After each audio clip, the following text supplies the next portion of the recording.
Okay, folks, section 9.5 of the volume of a prism. Now listen, what we've been talking about is area. How much space a shape takes up.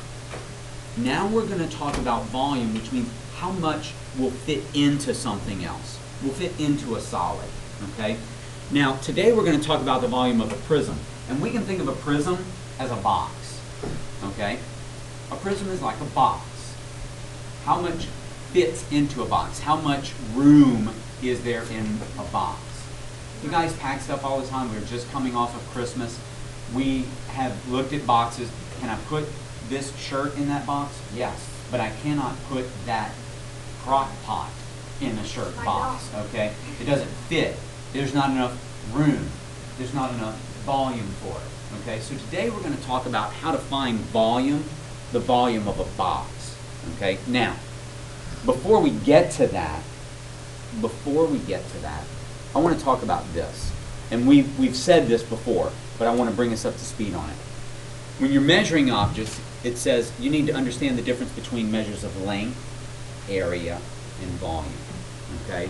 Now, we do a lot with units here. You know, I always require you to put units in. If a number stands for something, we have to put that something in there, right?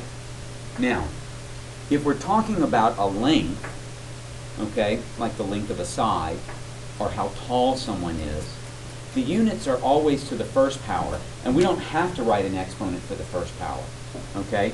We could say this is 1 meter to the first, right?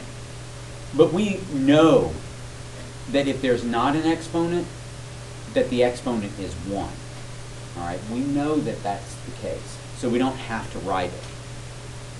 Now, if we're talking about area, the units are always squared. Okay? Now we're talking about not a length, not a distance from one point to another, but now we're talking about space. How much space something takes up. Okay? And we're going to talk about that. We're always going to write the unit squared. Today, we're talking about volume. Okay? And in volume, the units are always to the third power. They're cubed.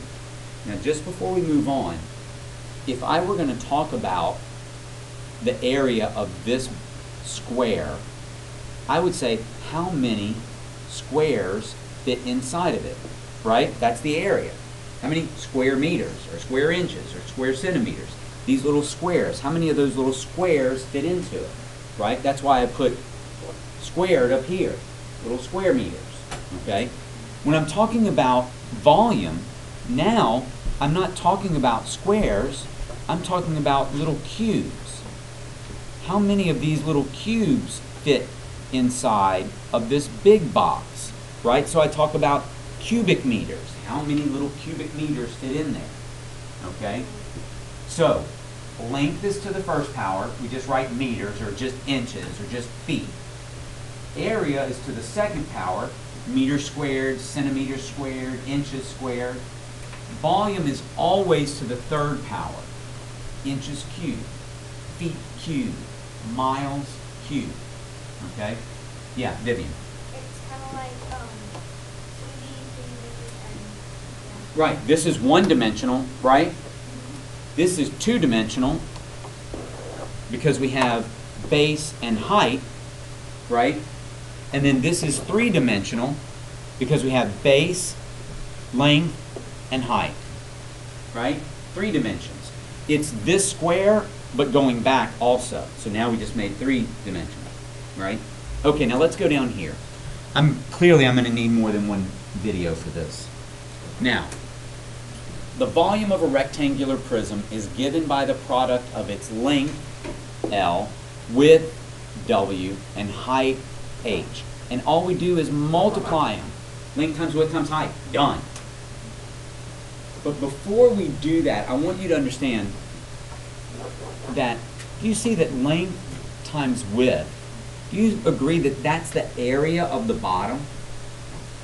That's the area of the base. And when we're talking about the area of the base, we write a capital B. So volume also equals the area of the base, that capital B, times height. See you in the next video.